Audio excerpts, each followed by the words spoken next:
முருகன் என்பவர் ஒரு உருவ கடவுள் அல்ல, அவர் ஒரு ஒளி வடிவானவர். அவர் முருகன் என்பவர் ஒரு ஆஞ்சா சக்கரத்தினுடைய வெளிப்பாடு. அந்த ஆஞ்சா சக்கரம் தான் 6வது சக்கரம். அதனால்தான் முருகனுக்கு 6 முகங்கள் என்று சொல்லப்பட்டது. இவை எல்லாமே தியானத்தில் தெரிந்த காட்சிகளை மகரிஷிகளும் முனிபுங்கவர்களும் எழுதினார்கள். போருக்கு செல்லும் போது எப்படி மார்புக்கு கவசமோ அப்படி ஒரு தனி மனித ஆண் பெண்களுக்கு இது கவசம் என்று சொல்கிறார்கள். எல்லாமே பயத்தின் வெளிப்பாடு, எல்லா கவசங்களுமே பயத்தின் வெளிப்பாடு. உங்கள் வாழ்க்கையில் நீங்கள் கிரகங்களுடைய கதிர்வீச்சை பெற்றிருந்தீர்கள் என்றால் நிச்சயமாக உங்களுக்கு எந்த கவசமும் தேவையில்லை, தேவையில்லை, தேவையில்லை. The Shivalinga is not a poetry. It is an experience when the tidal flood of energy fills your whole body and your each and every cells is thrilled. Then you will see around you a circle of light in the shape of Shivalinga and you will experience the substance of your entire body disappearing into that light form. பொறாமையின் விளைவாகவே உங்களுக்கு possessiveness வந்தது. ஆண் பெண்ணுக்குள் possessiveness வந்தது. அந்த பொசசிவ்னஸே திருமணம் என்கின்ற அடிமை சங்கிலியை உருவாக்கியது. ஆதிகாலத்து ஆணும் பெண்ணும் எந்த பெண்ணும் எந்த ஆணுடன் ஒன்று கூடி கழிக்கலாம் என்பதுதான் தாய் வழி சமூகம். அதைத்தான் ராகுல் சாங்கிருத்தியான் குறிப்பிடுகிறார். அவனின்றி அணுவும் அசையாது என்று நீங்கள் வார்த்தைக்கு 300 முறை சொல்கிறீர்களா? அவனின்றி அணுவும் அசையாது என்றால் இவனுக்குள் அந்த அணுவும் இல்லை என்றால் இவன் எப்படி இச்சை கொள்ள முடியும்? இவனுக்குள் இருக்கும் பிரம்மம் இச்சை கொள்கிறது. ஜோதிட சத்குருஜி மெஹரு சேனலை சப்ஸ்கிரைப் செஞ்சவங்க சேனலில் ரெகுலர் அப்டேட்ஸ்களை உடனே பெற உடனே இந்த பெல் சிம்பலை கிளிக் பண்ணுங்க.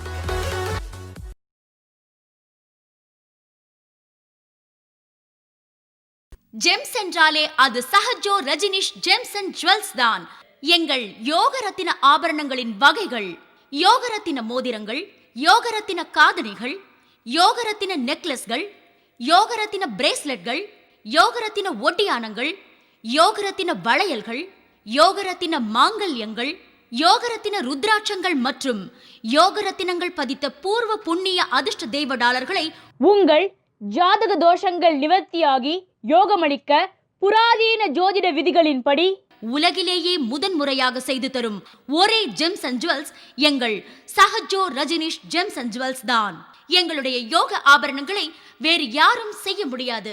ஏனென்றால் ட்ரேட்மார்க் ரெஜிஸ்டர் செய்யப்பட்டது. எங்களுடைய தங்க ஆபரணங்கள் அனைத்தும் 916 கேடிஎம் முத்திரை கொண்டது. SRGJ Sahajo Rajneesh gems and jewels, number 45/12, Quality Complex, first floor, Arunachalam Road, Saligramam, Chennai 6,93,000, opposite to Prasad Color Lab. Phone 04423760774 and 04423760772. Mobile 9840957612, 9952959962 and 99629400066. பிரச்சனை என்ற சொல் தண்டனை என்ற நாணயத்தின் மறுபக்கம்தான். இதை இறுதியில் ஜோதிடத்தின் மூலம்தான் நிவர்த்திக்க முடியும். ஜோதிட சத்குருஜி மேரு.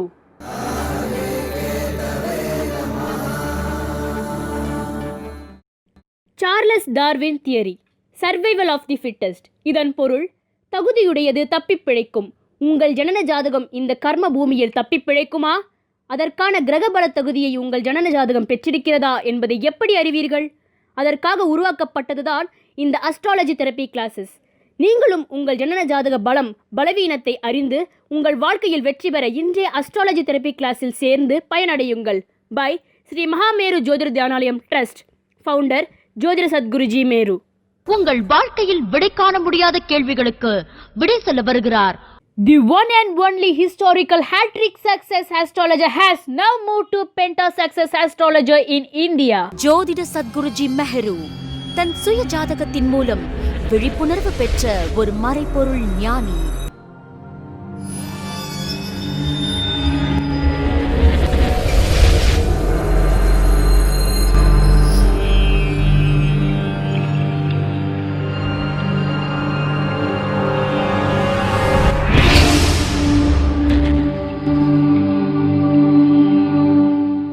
உலகிலேயே முதன் முறையாக தமிழகத்தில் ஸ்ரீ மகா மெஹரு ஜோதிட தியானாலயம் பிரம்மாண்டமாக நிறுவப்பட உள்ளது. இது ஜோதிட சத்குருஜி மெஹரு அவர்களால் பிரத்யேகமாக உருவாக்கப்படும் ஜோதிட ஆசிரமமாகும்.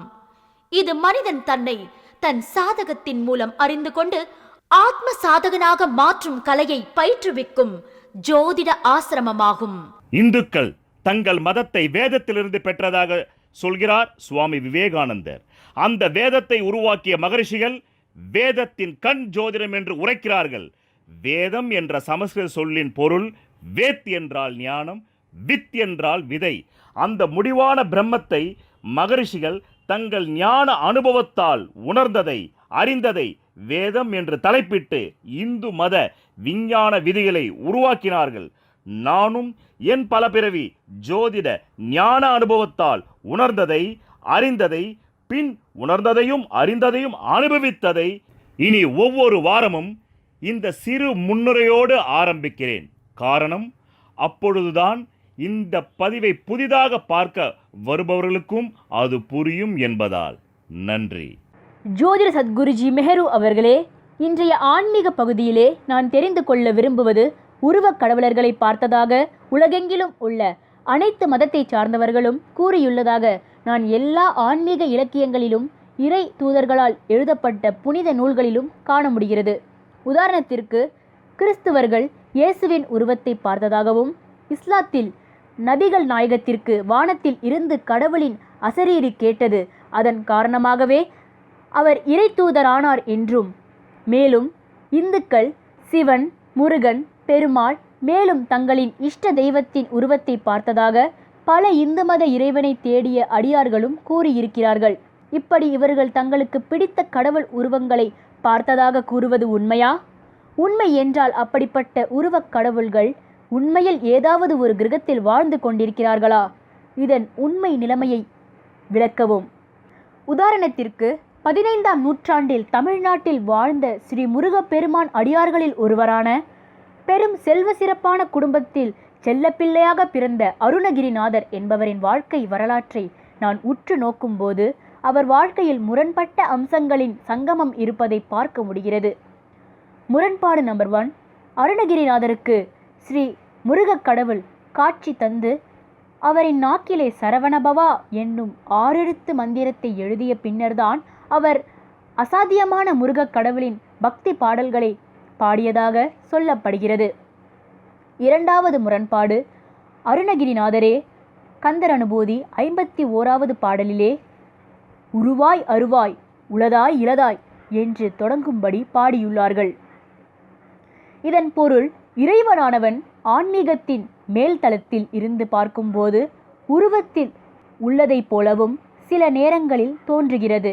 ஆனால் தியானத்தில் ஆழ்ந்து செல்லும்போது உருவம் மறைந்து இறைவன் அருவத்தில் உருவமற்று வெறுமையில் காட்சி அளிக்கிறது என்கிறார் அருணகிரியார். இந்த இரண்டில் எது உண்மை நிலை என்பதை தெளிவுபடுத்தவும்.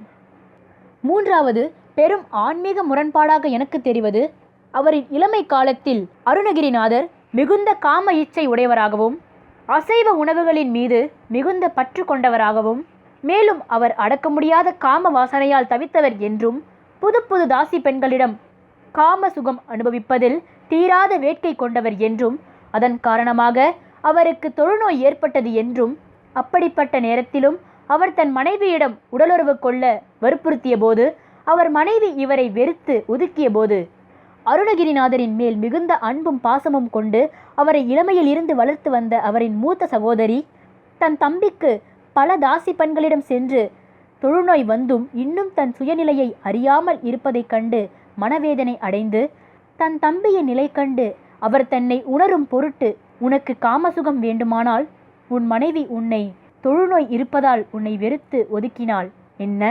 ஆனால் நான் அப்படி உன்னை வெறுத்து ஒதுக்க முடியாது. காரணம், நீ என் அன்புக்குரிய தம்பி. இளமையில் இருந்து நீ என்ன வேண்டும் என்று கேட்டாயோ அதற்காக நம் மூதாதையர் சேர்த்த சொத்தையெல்லாம் விற்று உன் விருப்பத்தை பூர்த்தி செய்தேன். நீ தாசி பெண் வீட்டிற்கு செல்ல வேண்டும் என்று பணம் கேட்டபோது அது தவறென்று எனக்கு தெரிந்தாலும் உன் மனம் நோகக்கூடாது என்று எல்லா சொத்துக்களையும் விற்று உன் விருப்பத்தை பூர்த்தி செய்தேன். உன்னுடைய தவறான பழக்க வழக்கத்தால் நீ தொழுநோயை வரவழைத்து கொண்டாய். இப்பொழுது உன் காம சுகத்தை பூர்த்தி செய்து கொள்ள உன் மனைவியும் உன் தொழுநோயை கண்டு உன்னை ஒதுக்கிவிட்டாள். இப்போது உனக்கு காம சுகம் அனுபவிக்க ஒரு பெண்தானே வேண்டும்? நானும் ஒரு பெண்தான் தம்பி. வா, என்னை அனுபவித்து அதன் மூலம் உன் காம சுகத்தை தீர்த்துக்கொள் என்று கூறிய அந்த ஒரே கணத்தில் சடன் ஷாக்கில் திரு அருணகிரிநாதருக்கு ஞானம் பிறந்து விட்டது என்று நான் நினைக்கிறேன். இது சாத்தியமா? அந்த ஞான நறுமணத்தின் காரணமாகவே அவர் இதுவரை ஆன்மீக வரலாற்றில் எந்த ஒரு ஞானியும் வார்த்தைப்படுத்த முடியாத அந்த முடிவும் ஆரம்பமும் அற்ற முடிவான பரம்பிரம்மத்தின் அகம் புறம் பற்றிய அதி அற்புதமான பாடல் ஒன்றை கந்தர் அனுபூதியின் 51வது பாடலாக வரும்படி பாடியுள்ளார்கள் அருணகிரிநாதர். மேலும் அவர் ஞானம் அடைந்த பின் பக்தியும் மெய்ஞானமும் செழித்தோங்க 9 வகையான பக்தி படைப்புகளை தந்துள்ளார். அவை சாதாரண இலக்கியங்களை எல்லாம் கடந்து உயர்வாக காட்சியளிக்கிறது.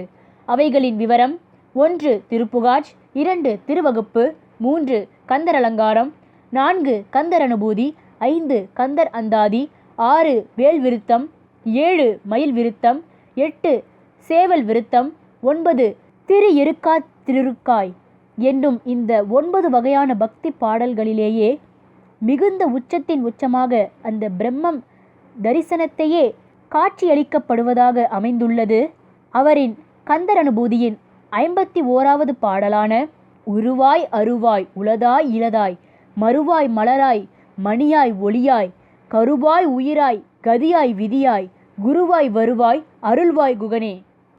இந்த பாடலை ஞானமடைய வேண்டும், பரம்பொருள் என்றால் யார் என்பதை அறிய வேண்டும். பல ஜென்மங்களாக முயற்சி செய்து வந்த எந்த ஒரு ஞான விளிம்பில் நிற்கும் ஆத்மாவுமே புரிந்து கொள்ளும் வகையில் இந்த பாடல் அமைந்துள்ளதை என்னால் பார்க்க முடிகிறது. இந்த ஒரே ஒரு பாடலுக்குள் அருணகிரிநாதர் இந்த உலக படைப்பு எப்படி ஏற்பட்டது, அது எப்படி முடிவடைகிறது, ஆதி அந்தம் என்ற பரம்பிரம்மத்தை பற்றிய அடிமுடியை பற்றி கூறியுள்ளார்கள். உனக்கு கூர்மையான புத்தி இருந்தால் இந்த உலக படைப்பு எப்படி நேர்ந்தது, அது எப்படி முடிவடையப் போகிறது என்பதை இந்த பாடலின் மூலமாக விரிவுபடுத்தி புரிந்து கொள் என்னும்படியாக இந்த பாடலை அருணகிரிநாதர் அமைத்துள்ளார். இந்த பாடலில் மறைந்துள்ள பிரம்மனின் படைப்பு, காத்தல், அழித்தல், மீண்டும் படைத்தல் என்ற வாழ்வியல் மற்றும் இயற்கையின் சுழற்சி, சத்தியம் எப்படி வேலை செய்கிறது என்பதை பற்றியும், மேலும் உருவக் கடவுள்களை பார்த்ததாக கூறும் பக்தர்களின் கூற்று உண்மையிலேயே அவர்கள் உருவக் கடவுள்களை பார்த்தார்களா அல்லது அது ஒரு மனமாயையா என்ற உண்மையையும், மேலும் அருணகிரிநாதர் காமத்திலும் அனைத்து உலக இச்சைகளிலும் உழன்று அனுபவித்த பின்னரே இறை அனுபவத்தை பெற்றிருக்கிறார். உண்மை நிலை இப்படி இருக்க, உலகத்தில் உள்ள அனைத்து மதங்களும் கடவுளை அறியவும் அடையவும் வேண்டுமானால் அசைவம் உண்ணக்கூடாது, காமத்தில் ஈடுபடக்கூடாது, பிரம்மச்சரியத்தை கடைபிடிக்க வேண்டும். அப்போதுதான் இறைவனை அடைவது சாத்தியம் என்று கூறுகின்றன. ஆனால் ஸ்ரீ அருணகிரிநாதரோ இவற்றையெல்லாம் சலிப்பு வரும் வரை அனுபவித்த பின்தான் இறைவனையே, அந்த முடிவான பிரம்மத்தையே அறிந்துள்ளதை அவரின் த சாங்ஸ் ஆஃப் பிளிஸ், அவரின் ஆன்மீக ஞான பாடல்களின் வாயிலாக அறிய முடிகிறது, பார்க்க முடிகிறது. தயவு கூர்ந்து இதன் முரண்பாட்டை விளக்க முடியுமா? இந்த முரண்பாட்டை எந்த பெரிய மகானாலும் இன்றைய விஞ்ஞான யுகத்துக்கேற்றாற்போல் விஞ்ஞான மெய்ஞான ரீதியாக விளக்க முடியாது. காரணம், அவர்கள் வெறுமுன்னே தாங்கள் சார்ந்துள்ள மத கோட்பாட்டின் நல்லொழுக்க கற்பனை விதிகளாலேயே விளக்கம் தருவார்கள். விஞ்ஞான ரீதியாக அவர்களால் விளக்கம் தர தெரியாது. ஆனால் காலத்தின் பரிசால் நீங்கள் ஒருவர்தான் விஞ்ஞான கலையான ஜோதிடத்தையும் முழுவதுமாக கற்றுணர்ந்துள்ளீர்கள். மேலும் உங்கள் சுயஜனன ஜாதகத்தின் வாயிலாக நீங்கள் ஒரு விழிப்புணர்வு பெற்ற மறைப்பொருள் ஞானத்தையும் பெற்றுள்ளீர்கள். ஆகையால் இரட்டைக்குழல் துப்பாக்கியைப் போல உங்களால் மட்டும்தான் இந்த உலகத்தில் இதற்கான உண்மையான சத்திய விளக்கத்தை தர முடியும் என்பதால் கேட்கிறேன். தயவு கூர்ந்து விளக்க முடியுமா ஜோதிட சத்குருஜி மெஹரு அவர்களே?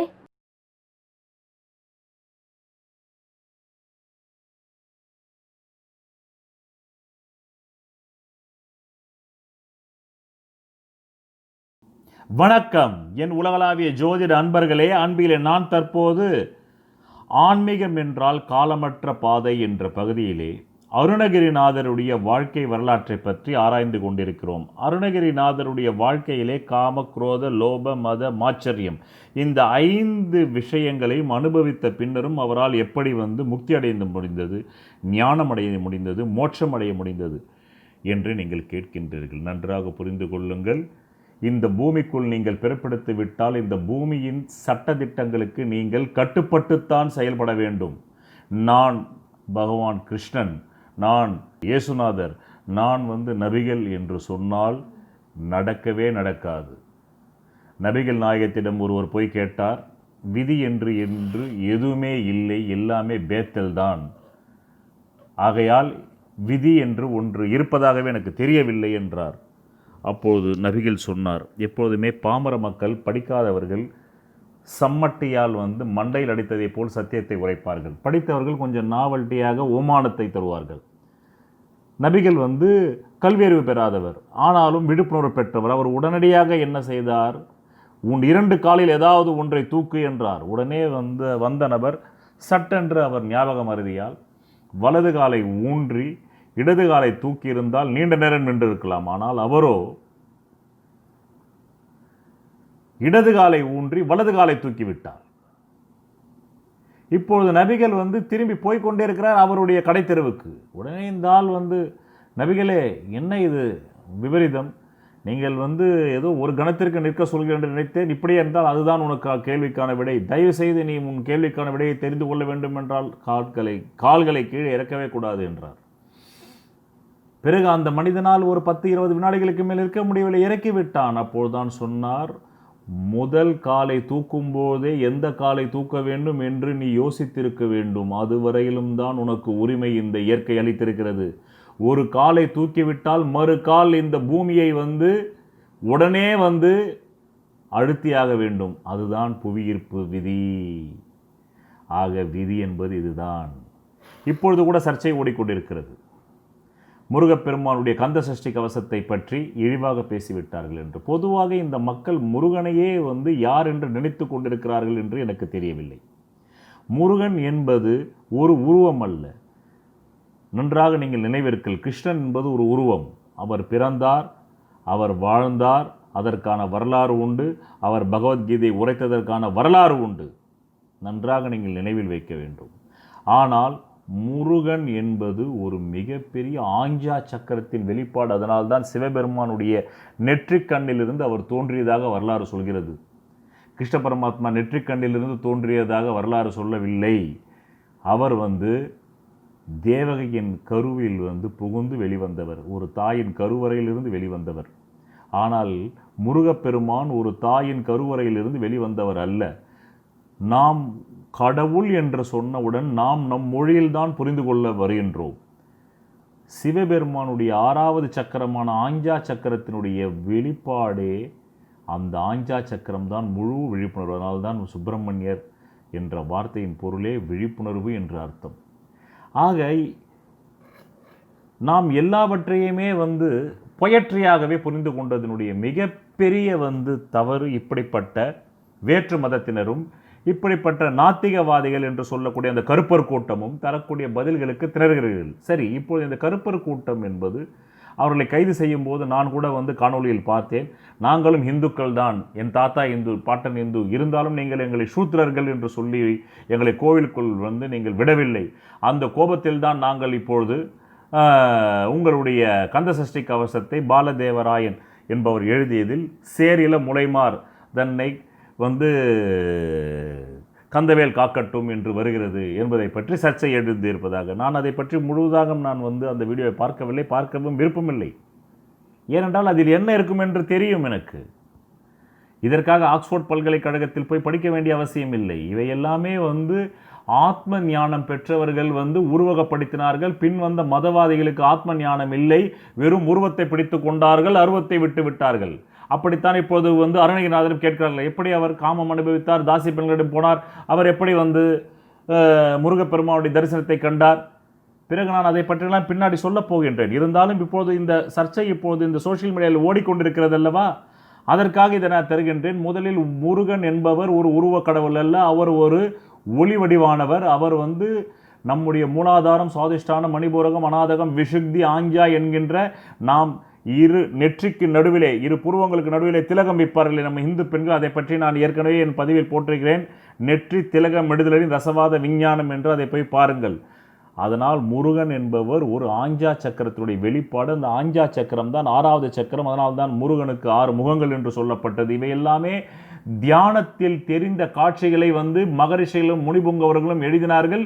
பின் வந்தவர்கள் அவற்றின் ரசவாதம் தெரியாததால் அதை உருவமாக்கி பிறகு 18ஆம் நூற்றாண்டு இறுதியிலும் 19ஆம் நூற்றாண்டு ஆரம்பத்திலும் வந்த பாலதேவராயன் அவர்கள் அந்த கஷ்டி பொதுவாக எல்லோரும் ஒன்று விளக்கம் சொல்கிறார்கள். சோஷியல் மீடியாவில் நான் ஒரு பிரபல பத்திரிகை பணியாற்றிய ஒரு ப்ரெஸ் ரிப்போர்ட்டர் கூட தனியாக இப்போது சோஷியல் மீடியா நடத்தி கொடுக்க அவர் கூட ஒன்று சொல்கிறார். கவசம் போருக்கு செல்லும் போது எப்படி மார்புக்கு கவசமோ அப்படி ஒரு தனி மனித ஆண் பெண்களுக்கு இது கவசம் என்று சொல்கிறார்கள். எல்லாமே பயத்தின் வெளிப்பாடு. எல்லா கவசங்களுமே பயத்தின் வெளிப்பாடு. புத்தர் எந்த கவசத்தையுமே சொல்லாமல் 80 ஆண்டுகள் உயிர் வாழ்ந்தார். கண்ணன் எந்த கவசத்தையுமே படிக்காமல் கீதையை உரைத்தார். பிறகு பல போர்களில் நபிகள் வெற்றி பெற்றார், எந்த கவசத்தையுமே சொல்லாமல். உங்கள் வாழ்க்கையில் நீங்கள் கிரகங்களுடைய கதிர்வீச்சை பெற்றிருந்தீர்கள் என்றால் நிச்சயமாக உங்களுக்கு எந்த கவசமும் தேவையில்லை, தேவையில்லை, தேவையில்லை.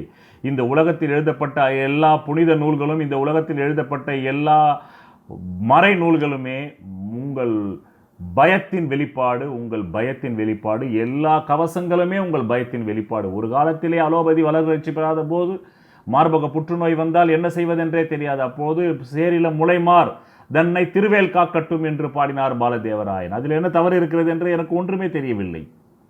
இது இந்த கண்ணோட்டத்தில் கருப்பர் கூட்டம் பார்க்க முடியாது. காரணம், அவர்களுக்கு ஆழ்ந்த வடுவை நீங்கள் தந்து விட்டீர்கள். அவர்களை சூத்திரர்கள் என்று ஒதுக்கிவிட்டார்கள் பிராமணர்கள்.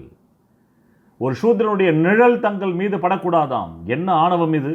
ஒரு சூத்திரனின் நிழல் தங்கள் மீது படக்கூடாதாம். நிழலே படக்கூடாது என்றால் பிறகு அவர்கள் கை வைக்கவில்லை என்றால் ட்ரைனேஜ் சுத்தமாகாது.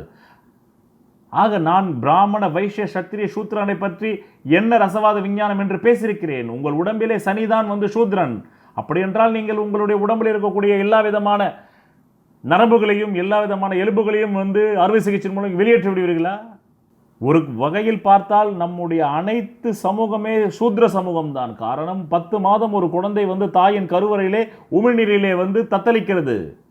அப்படி தத்தளிக்கும் போது அது சூத்ரத்தனம் தான், இருள். சூத்ரன் என்றால் இருளல். பிறகு எல்லா குழந்தைகளுமே 10 மாதம் இருளில் தான் பிறக்கிறது. பிறகு என்றால் அப்படி என்றால் என்ன? நாம் எல்லோருமே ஒரு வகையில் சூத்ரன் தான். இவை எல்லாமே ஆணவத்தின் வெளிப்பாடு. வெள்ளையாக இருப்பவன் கருப்பனை பார்த்து கேலி செய்கிறான். இப்போது அதுதானே ஜார்ஜுக்கு நடந்தது அமெரிக்காவில். அதுதானே இங்கேயும் நடந்து கொண்டிருக்கிறது. பிறகு அதே தான் கேள்வியை கொண்டு வருகிறார்கள். ஆன்மீகத்தில் உயர்ந்து சென்று கடவுள் தரிசனத்தை அடைய வேண்டும் என்றால் காமம் கட்டுப்படுத்த விட வேண்டும். எப்படி கட்டுப்படுத்துவீர்கள்? உங்கள் மூச்சை நீங்கள் கட்டுப்படுத்த முடியுமா? கட்டுப்படுத்தி பாருங்கள். நீங்கள் ஒரு நாளைக்கு 21,600 முறை நீங்கள் மூச்சை இழுக்க வேண்டும். நான் ஆன்மீகத்தில் சாதகம் செய்ய வேண்டும் என்று 18,000 முறை செய்து பாருங்கள். 10,000 முறைக்கு வரும்போது நீங்கள் ஹார்ட் அட்டாக்கில் இறப்பீர்கள். பிறகு மருத்துவர் சொல்வார், யார் இந்த முட்டாள், மூச்சை அடக்கலாமா என்று. மூச்சை அடக்கினால் எப்படி மரணம் வருமோ அப்படி காமத்தை அடக்கினாலும் மரணம் வரும். இல்லை என்றால் அது விபரீதமாக மாறி இன்றைக்கு 3 வயது சிறுமியை கற்பழிக்கும் நிலைக்கு கொண்டு செல்வீர்கள். உங்கள் மதவாதிகள் ஒன்றும் புனிதமானவர்கள் அல்ல. எல்லா மதவாதிகளுமே செக்ஸ் வழக்குகளில் சிக்கியவர்கள் தான். காஞ்சி ஜெயேந்திரன் சரஸ்வதி உட்பட இதற்கு முன்பு நடந்திருக்கும். அதை பூசி மொழிகியிருப்பார்கள். காரணம், அவர்கள் உடம்பிலேயும் செக்ஸ் ஹார்மோன்ஸ் இருக்கிறது, விந்து உற்பத்தி வருகிறது. நீங்கள் ஒரு மதவாதியை என்று சொல்லி ஒரு மதத்தின் ஒரு வேட்டிகன் போப்புக்கு செக்ஸ் ஹார்மோன்ஸ் இருக்காதா? ஒரு முகமதிய இமாமுக்கு தன் உடம்பிலே செக்ஸ் ஹார்மோன்ஸ் இருக்காதா? ஒரு சங்கராச்சாரியாரோட உடம்பிலே செக்ஸ் ஹார்மோன்ஸ் இருக்காதா? இருக்காது என்று உங்களால் மருத்துவ சான்றிதழ் வாங்க முடியுமா? பிறகு அந்த செக்ஸ் ஹார்மோன்ஸ் தன் வேலையை செய்யாதா? எல்லாமே உங்களுடைய முட்டாள்தனமான கற்பனைகளுக்கு தீனி போட்டு இன்றைக்கு கருப்பர் கூட்டம் போன்ற பல கூட்டங்கள் உங்களிடம் கேள்வி கேட்டால் உங்களுக்கு பதில் சொல்ல தெரியவில்லை. பதில் சொல்ல தெரியாத போது உங்களிடத்தில் அரசியல் ஆட்சிக்கு அதிகாரம் இருந்தால் அவர்களை உள்ளே தள்ளுவீர்கள். ஆக ஒரு வகையில் நீங்கள் எந்த ஒரு விஷயத்திற்கும் தெரிந்து கொள்ள வேண்டும். நான் ஜோதிடத்தை பழகிய போது நான் நவகிரக ஸ்தலங்களுக்கு சென்றேன். நான் ஆவலோடு சென்றேன். எப்படி சென்றேன்? சூரிய ஸ்தலத்திலே சூரிய பகவானுடைய உருவம் பொறித்திருக்கும், சந்திர ஸ்தலத்திலே சந்திர பகவான் உருவம் பொறித்திருக்கும், செவ்வாய் ஸ்தலத்திலே செவ்வாயின் உருவம் பொறித்துப்பட்டிருக்கும். அதன் மூலம் அந்த உருவத்தை கண்டுவிடலாம் என்று போனேன். ஆனால் அங்கே எல்லா இடத்திலுமே மூலவராக காட்சியளித்தது சிவலிங்கம், சிவலிங்கம், சிவலிங்கம் தான். அந்த சிவலிங்கம் என்றால் நீங்கள் என்னவென்று நினைத்துக் கொண்டிருக்கிறீர்கள்? அது என்ன, ஒரு இலக்கியமா? அது சிவனுடைய லிங்க பீடமும் பார்வதி தேவியின் யோனி பீடமும் ஒன்று கலந்து படைத்தல் சக்தியை உருவாக்குகிறது என்பதனுடைய குறியீடு தான். பிறகு இப்பொழுது நாளைக்கு வேறு யாராவது இதை கொண்டு வரலாம், வேறு ஒரு கற்பர் கூட்டம் கொண்டு வரலாம். இதை சிவலிங்கம் என்பது ஆபாசம், உடனே நீங்கள் எல்லோரும் பொங்கி எழுவீர்கள். அது அல்ல. The Shivalinga is not a poetry. It is an experience when the tidal flood of energy fills your whole body and your each and every cells is thrilled. Then you will see around you a circle of light in the shape of Shivalinga and you will experience the substance of your entire body disappearing into that light form. இதனுடைய தமிழாக்கம், சிவலிங்கா என்பது ஒரு கவிதை அல்ல, அந்த சிவலிங்கா என்பது ஒரு அனுபவம். டைடல் என்றால் அலை, அலை வந்து வீசி உச்சத்திற்கு வரும். அப்படி வந்து உங்களுடைய உடம்பில் இருக்கக்கூடிய ஒவ்வொரு செல்லும் ஒவ்வொரு துகளும் வந்து நாட்டிய நடனம் ஆடும். எப்போது நாட்டிய நடனம் ஆடும்? நன்றாக பிரியாணி சாப்பிட்டால் நாட்டிய நடனம் ஆகுமா? அல்ல. 100 கோடி ரூபாய் உங்கள் அக்கௌண்ட்டிற்கு வந்து விட்டது என்னும் போது நாட்டிய நடனம் ஆடுமா? அல்ல. ஒரு பெண் உங்களை காதலித்து விட்டால் என்று சொல்லும்போது வரும். பிறகு அந்த பெண்ணோடு காமத்தின் உச்சத்திற்கு போனால் உங்கள் டைடல் ஃப்ளட் வந்து நாட்டியமாடும். அந்த நாட்டியம் ஆடும்போது ஒரு மிகப்பெரிய உங்களுடைய மொத்த அண்ட சராசரம் உங்களுடைய உடம்பில் இருக்கக்கூடிய பல மில்லியன் செல்ஸ்களும் அப்படி த்ரில் ஆகும். அந்த த்ரில் ஆகும்போது then you will see around you a circle. அப்போ நீங்கள் உங்களை ஒரு வட்டமாக உணர்வீர்கள். காரணம், வாழ்வு என்பது ஒரு வட்டம், உலகம் என்பது ஒரு வட்டம், கோள்கள் எல்லாமே வட்டம், மனித மூளைகள் வட்டம், எல்லா மிருகத்தினுடைய தலையும் வட்டம், எந்த மிருகத்தினுடைய தலையும் சதுரமாக இல்லை. ஆக வட்டத்தில் தான் சுழற்சி சாத்தியம். அப்படி ஒரு வட்டத்தை உணர்வீர்கள். அதுதான் உங்கள் ஆத்மா, அதுதான் உங்கள் பிந்து சுரூபம்.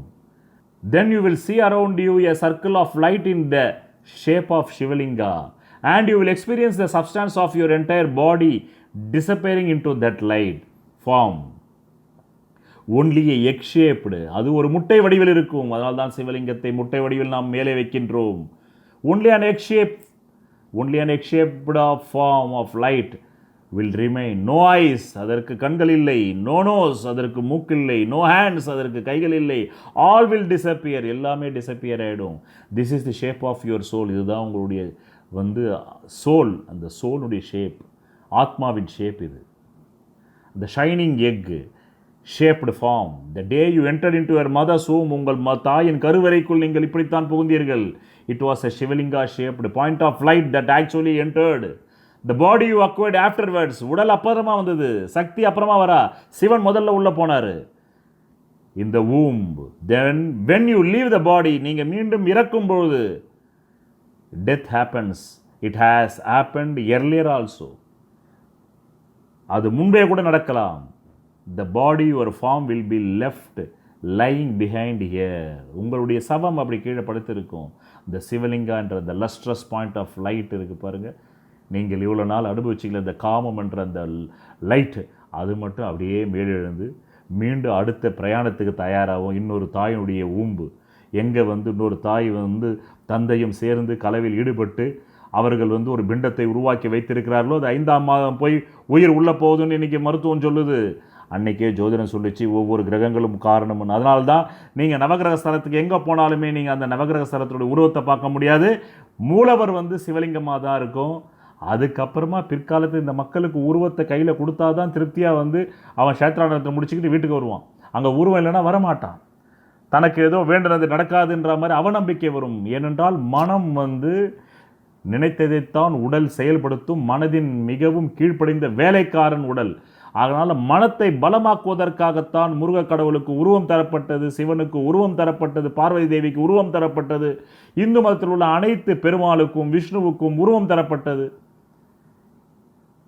ஆக விநாயகராகட்டும், தட்சிணாமூர்த்தி ஆகட்டும், எல்லாமே உருவம் தரப்பட்டதற்கு காரணம் உங்கள் மனதிற்கு ஒரு நம்பிக்கை வேண்டும். அதனால்தான் நீங்கள் கேட்கிறீர்கள், காம குரோத மோக லோப மதமாச்சாரத்தை அனுபவித்த பின்பும் எப்படி வந்து அருணகிரிநாதருக்கு கடவுள் தரிசனம் கிடைத்தது என்று. ஆனால் நீங்கள் இதையெல்லாம் அனுபவிக்கவில்லை என்று நினைத்து உங்களுக்கும் மனசுக்குள்ளேயே நீங்கள் வந்து வெம்பி வேந்து வெளியில் சொன்னால் வந்து நம்மை ஒதுக்கி விடுவார்களோ சமூகம் என்று பயப்படுகிறீர்கள். அதனால்தான் பகவான் ஓஷோ சொன்னார், ஒரு இந்திய கட்டிலில் ஒரு ஆணும் பெண்ணும் படுத்திருந்தால் அவர்கள் 2 ஆண்கள் 2 பெண்களாக இருக்கிறார்கள். காரணம், அந்த ஆண் தனக்கு பிடித்த ஏதோ ஒரு பெண்ணை நினைத்து கொண்டு தன் மனனுடைய கலவை புரிகிறான். அந்த பெண்ணும் தனக்கு பிடித்த ஏதோ ஒரு ஆணை வந்து மனதில் நினைத்து கொண்டே இந்த ஆணோடு வந்து கலவையில் ஈடுபடுகிறாள். அதனால் இந்திய படுக்கை அறையில் ஒரு ஆண் ஒரு பெண் அல்ல, 2 ஆண் 2 பெண் என்றார். காரணம், நீங்கள் உங்கள் மனசுக்குள்ளே இருக்கிறது எதுவுமே வெளிப்படையாக வாழ்கிறதில்லை. அப்படி வெளிப்படையாக வாழாத போது யாராவது அப்படியெல்லாம் நல்லா அந்த காம குரோத மோக லோப மதமாச்சத்தை அனுபவிச்சு ஞானம் எதுனாக்கா உங்களால் நம்ப முடியல. ஏன்னா நீங்கள் அதை அனுபவிக்காமலேயே உங்களால் அதை நீங்கள் அனுபவிக்காமலேயே மனசுக்குள்ளே ஏங்கியே உங்களால் கடவுள் தரிசனம் கிடைக்கல. ஆனால் இதெல்லாம் நல்லா அனுபவிச்சு அருணகிரிநாதர் கிடைச்சிருக்குன்னா எப்படி? ஒன்றும் வேண்டாம். நான் எவ்வளவோ உயரிய கருத்துக்கள் வந்து கிடையாது, உயரிய அனுபவம் உண்மையிலே சேனலில் போடுறேன். அதை வந்து ஒரு 700 பேர் பார்க்குறாங்க. வனிதா என்ற அந்த பெண் என்னுடைய கிளைண்ட்டு தான். அந்த பெண்ணை எனக்கு வந்து 10 ஆண்டுகளுக்கு முன்பே தெரியும். உங்களுக்கு இனி தான் தெரியும். என்ன, எனக்கு பாரதி ராஜாவின் மகள் மூலமாக அறிமுகம். நான் அந்த பெண்ணுடைய ஜாதகத்தை பார்த்தேன். நான் துலா லக்னம் அந்த பொண்ணு ஜாதகம் என்கிட்ட இருக்குது. ஆனால் இன்றைக்கி அந்த பொண்ணு 3ஆவதாவோ 4ஆவதாவோ ஏற்கனவே கல்யாணமான புருஷனை வந்து கல்யாணம் பண்ணிக்கிட்டா அப்படின்ற செய்தி வந்த உடனே என்னமோ அதுதான் கோவிட்-19க்கு வந்து உங்களுக்கு வந்து மருந்து கண்டுபிடிச்சா மாதிரி எல்லா சோஷியல் மீடியாவும் ஹைலைட் பண்ணுது. காரணம் டிஆர்பி ரேட்டு, அவங்களுக்கு கிளிக்ஸ் வேணும். அந்த கிளிக்ஸ் மூலமாக அவங்க வயிற்று பழப்பை சரி பண்ணணும். இதுக்கு வந்து எதிர்ப்பு கூட்டம் வேறு, இன்னொரு அம்மா வேறு கிளம்பிட்டாங்க, அவங்களுக்கு இன்னொரு எதிர்ப்பு கூட்டம் கிளம்பிட்டாங்க. இப்படி நீங்கள் போய்கிட்டு இருக்கீங்க. காரணம் என்ன? அந்த பெண்மணி காமத்தை அனுபவிக்கிறாள், நீங்கள் அதை அனுபவிக்கலை. நீங்கள் அனுபவிக்காததை ஒரு அதனால தான் இந்த உலகத்தில் எப்போல்லாமே காதலர்கள் வந்து ஒரு தனிய இடத்துல பேசிக்கிட்டு இருந்தால் கூட உங்களுக்கு கோபம் வருது. ஏன்னா நீங்கள் காதல் பண்ணலை, உங்களுக்கு இந்த சமூகம் பண்ண விடலை, உங்கள் அம்மா அப்பா பண்ண விடலை, உங்கள் மத குருமார்கள் பண்ண விடலை, உங்கள் ஆசிரியர்கள் பண்ண விடலை, உங்கள் நெறியாளர்கள் பண்ண விடலை. உங்களுக்கு திருக்குறளை உதாரணம் காட்டுறாங்க. அப்போ அவரே வந்து காமத்தைப்பால் எழுதியிருக்காரு. அப்புறம் என்ன பண்ணுவீங்க? உங்களுக்கு 12 திருமுறைகளை வந்து எடுத்து காட்டுவாங்க, இதை எடுத்து காட்டுவாங்க, அதை எடுத்து காட்டுவாங்க. இங்கே தான் இருக்குது எக்கச்சக்கமாக புராணங்களும் இதிகாசங்களும் இலக்கியங்களும். இப்படி வாழ்வாங்க. ஆனால் அப்படி வாழ்கிற ஆளே தான், ஆசிரியரே தான் மாணவியை கற்பழிக்கிறாரு. அந்த குறளை ஓதிக்கிறவரை தான் மாணவியும் கற்பழிக்கிறார். அந்த செய்தியை நம்ம பார்க்குறோமா இல்லையா? இன்றைக்கி 3 வயசு குழந்தைய கற்பழிச்சிருக்காங்களா இல்லையா? பல ஆசிரியர்கள் வந்து மாணவிகளுக்கு வந்து செக்ஸ் டார்ச்சர் கொடுத்ததாக கைதாகப்பட்டிருக்குதுல கடந்த 5 ஆண்டுகளில். பிறகு அவங்களாம் வந்து திருக்குறளை போதிக்கிற வாய் தானே. அப்புறம் என்ன பண்ணுது? காரணம், உள்ளொன்று வைத்து புறமொன்று பேசுவோர் உறவு கலவாமை வேண்டும் என்ற வேண்டாம்னு சொல்கிறார் வள்ளலார். கந்தகோட்டை முருகனை பார்த்து கேட்குறாரு, உள்ளொன்று வைத்து புறமொன்று பேசுவோர் உறவு கலவாமை வேண்டும், அவங்க கூட சேரவே கூடாது, அவங்க பக்கத்தில் கொண்டு போகாத முருகான்றார். ஆக இவை எல்லாவற்றையும் அனுபவித்து பிறகு இது சஸ்டெயின் ஆகணும். அந்த செக்ஸில் வரக்கூடிய விந்து வெளியேற்றத்தின் போது உங்களுக்கு வரக்கூடிய சுகம் வந்து 24 மணி நேரமும் வரணும்னு நினைக்கும் போது தான் நீங்கள் பேரானந்தத்துக்கு வருவீங்க. ஆனால் உங்களுக்கு இந்த சிற்றின்பமே முழுசாக நீங்கள் அனுபவிக்காத போது இது வேணுன்ற எண்ணமும் ஆவலும் அவாவும் உங்களுக்கு வராது. அதனால தான் அருணகிரிநாதருக்கு அனுபவிச்சார். பல தாசிகள்கிட்ட போனார், 100கணக்கில் போனார்.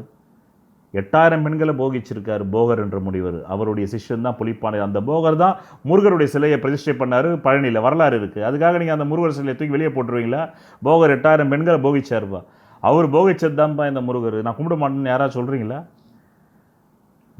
கடவுளுடைய அனுபவத்தினுடைய ஒரு சிறு ஒளிக்கீற்றை வந்து அந்த விந்து வெளியேற்றம் தான் தரும். அதை நீங்கள் வந்து அதில் உங்களுக்கு திருப்தி இல்லாத போது தான் அதில் வந்து திருப்தி இருக்கலாம், ஆனாலும் அது சஸ்டெயின் ஆகாது. ஒரு விந்து வெளியேற்றத்துக்கு இதுக்கப்புறமா மீண்டும் நீ யுவர் ஃபால் டவுன், மீண்டும் ஒரு விந்து வெளியேற்றத்துக்குள்ளே நீங்கள் போனோன்னாக்கா 45 வயசு தாண்டிடுச்சுனாக்கா 1 மணி நேரம் எடுக்கும், 2 மணி நேரம் எடுக்கணும்னு சொல்லுது மருத்துவம். ஆனால் மெடிடேஷனில் இது 24/7 கிடைக்கும். அப்படித்தான் அருணகிரிநாதர் இதில் வந்து அந்த இன்பம் ஒரு சாதாரண சட்டோரியில் தன் தங்கை தன்னுடைய வந்து அக்காலிடம் வந்து அவர் கேள்விப்பட்டார்.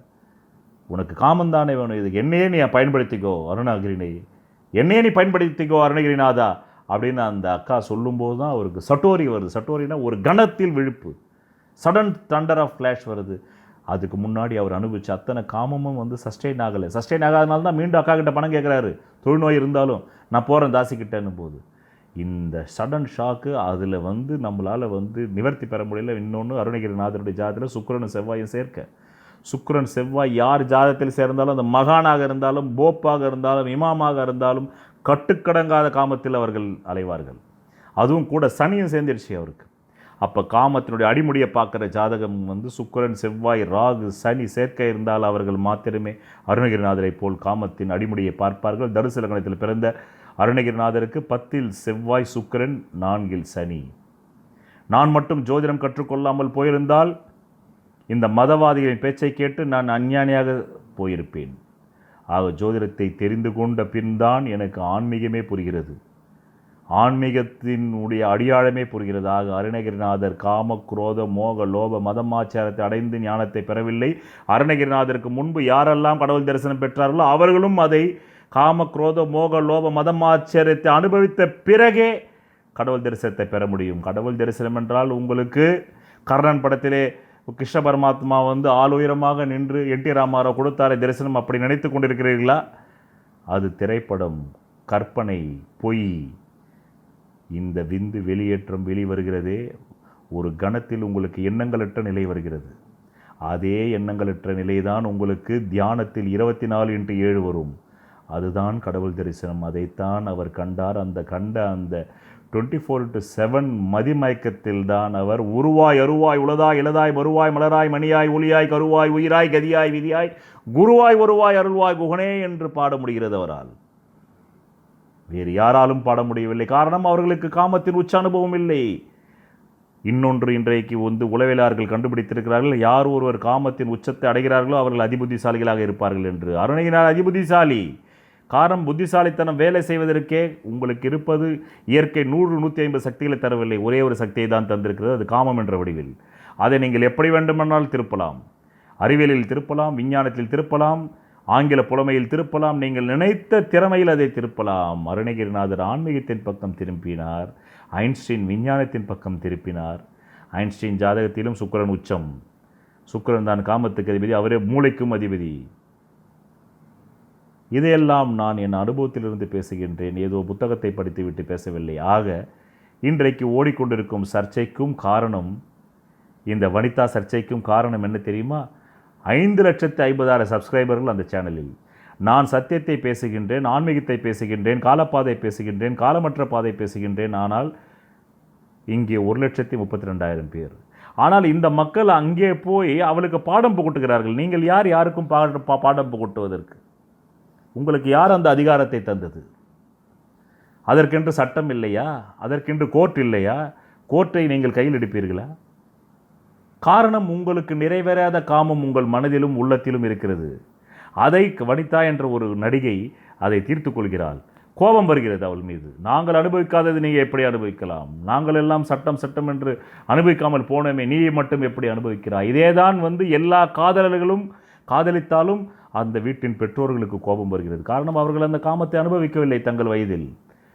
அவர்கள் அடக்கப்பட்டார்கள், மத குருமார்களால் அடக்கப்பட்டார்கள், பெற்றோர்களால் அடக்கப்பட்டார்கள், தங்களை சுற்றி இருக்கும் சுற்றத்தாரால் அடக்கப்பட்டார்கள். இப்படி அடக்கப்பட்ட காமம்தான் வன்முறையாக வெடிக்கும். அதுதான் இன்றைக்கு இந்தியாவிலும் தமிழகத்திலும் வெடித்து கொண்டிருக்கிறது. 3 வயது சிறுமிக்கு என்ன இருக்கும் அந்த உடலில்? அந்த உடலில் என்ன வளர்ச்சி இருக்கும்? காம வளர்ச்சியை எப்படி அந்த மனிதன் பார்ப்பான் என்றால் அடக்கப்பட்ட காமம். ஆக நீங்கள் காம கொடூரங்களை உருவாக்கி கொண்டே போகிறீர்கள். காமத்தினுடைய உச்சத்தை பார்க்க வேண்டும். அதற்கு பெயர் தான் டைடல். அதுதான் நான் சொன்னேன், எல்லா நவகிரக ஆலயங்களிலுமே சிவலிங்கத்தை ஏன் உருவாக்கினார்கள் என்றால் அதுதான் த டைடல் ஃப்ளட் ஆஃப் எனர்ஜி. ஆக இதுதான் அருணகிரிநாதர் ஞானம் அடைந்ததுடைய ரசவாத விஞ்ஞான மெஞ்ஞானமே அன்றி வேறு எதுவும் இல்லை என்பதை ஒரு நிமிடம் நினைவில் நிறுத்துங்கள். ஆக மீண்டும் சொல்கின்றேன், கடவுள் என்பதின் பொருள் இதுதான். முழுமையான வெறுமையின் பாசிட்டிவ் பெயர்தான் கடவுள். இயேசு இதை சிலுவையில் இருந்தபோதுதான் தெரிந்து கொண்டார். ஆனால் கீழே நாட்டு மறைபொருள் ஞானியர்களுக்கு இது முன்பே தெரிந்திருந்தது. அதனால் தான் அருணகிரிநாதர் கடவுளை குறிக்க வரும்போது உருவாய், அருவாய், உளதாய், இளதாய், மறுவாய், மலராய், மணியாய், ஒளியாய், கருவாய், உயிராய், கதியாய், விதியாய், குருவாய், வருவாய், அருள்வாய், குகனே என பாடுகின்றார். பிறகு அருணகிரிநாதரின் வாழ்க்கையில் காம, குரோத, மோக, லோப, மதமாச்சாரியம் அனைத்தையும் அனுபவித்த பின்னும் எப்படி ஞானமும் கடவுளின் தரிசனமும் பெற முடிந்தது என்று நீங்கள் கேட்கிறீர்கள். அதற்கான விளக்கத்தை தான் நான் இப்போது வனிதாவின் வாழ்க்கையிலிருந்தே கொடுத்தேன். உங்களுக்கு நடிகை வனிதாவின் வாழ்க்கையிலிருந்தே கொடுத்தேன். பிறகு உலகத்தில் மக்கள் தூங்குபவர்களைப் போல நடிக்கிறார்கள். உண்மையில் தூங்குபவர்களை விழிப்படை செய்து விடலாம். அதனால் இந்த அஞ்ஞான இருளில் மூழ்கி கிடக்கும் மக்களை விழித்தெழ வைக்க இந்த பூமிக்கு வருகை தந்த கண்ணனாலும் அது முடியாமல் தான் தோல்வியை தழுவினார். அருணகிரிநாதராலும் அத்தி திருநகை பத்தி திருநகை என அத்திக்கொரு பத்தி திருநகை என பாடலை பாடிய பின்பும் உங்களுக்கு விழிப்பு வரவில்லை. சிக்கலான சந்தத்தில் பாடிய பின்பும் வரவில்லை. பிறகு உருவாய் அருவாய் உளதாய் இளதாய் மறுவாய் மலராய் மணியாய் ஒளியாய் கருவாய் உயிராய் கதியாய் விதியாய் என்று பாடிய பிறகும் அந்த பாடலில் உள்ள உட்கருத்தை உங்களால் புரிந்து கொள்ள முடியவில்லை. காரணம், காமத்தை அனுபவிக்காத உங்களுடைய மூளை மழுங்கிவிட்டது. அதுதான் இன்றைய விஞ்ஞானம் கண்டுபிடித்திருக்கிறது. காமத்தை யார் ஒரு அடக்கினாலும் அவருடைய புத்தி கூர்மை குறைவாகிவிடும்.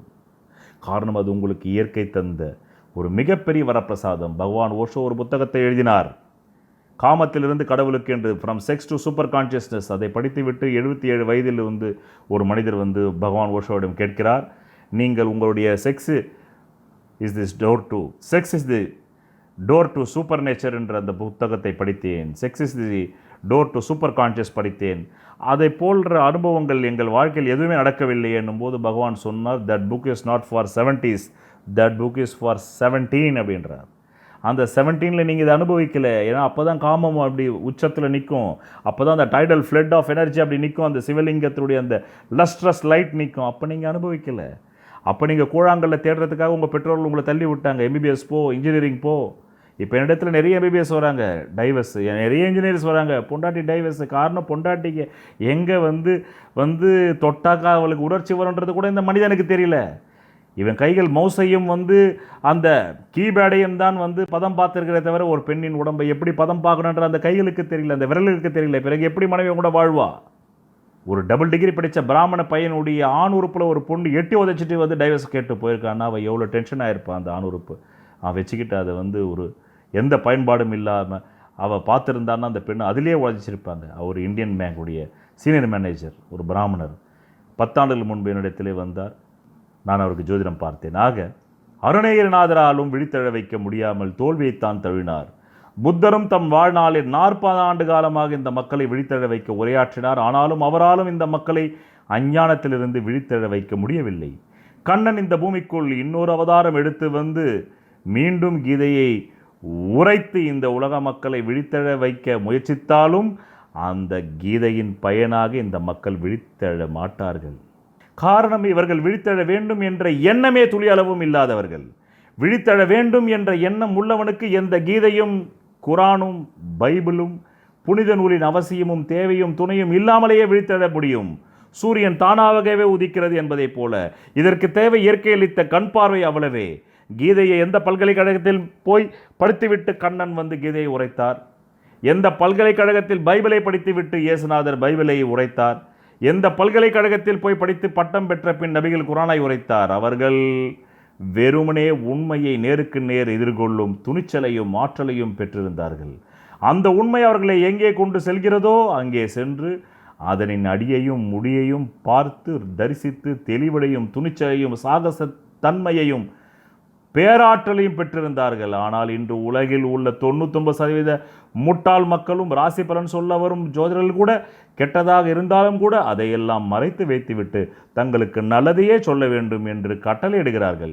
இப்படிப்பட்ட உண்மையை எதிர்கொள்ள திராணி இல்லாத, துணிவில்லாத, கோழைத்தனமான பைத்தியக்கார மக்களிடம் எத்தனை இயேசுக்கள், நபிகள், கிருஷ்ணன்கள், புத்தர்கள், அருணகிரிநாதர்கள் எண்ணிலடங்காத உண்மை நூல்களை உரைத்தாலும் அவற்றின் உண்மையான ஒரிஜினாலிட்டி வெர்ஷனையே இவர்களின் கோழைத்தனத்துக்கும் சுயநல மத லாப நோக்கத்திற்காகவும் மாற்றியமைத்து அதையும் மிகப்பெரிய வியாபார பொருளாக்கி கல்லா கட்ட ஆரம்பித்து விடுவார்கள். ஆம், மதம்தான் இன்று இந்த உலகில் மிகப்பெரிய ஒரு நயா பைசா முதலீடு கூட இல்லாமல் இந்த உலகையே விலைக்கு வாங்கக்கூடிய அளவிற்கு லாபம் கொழிக்கும் மூலதனம் இல்லாத வியாபாரமாக உருவெடுத்து உள்ளது.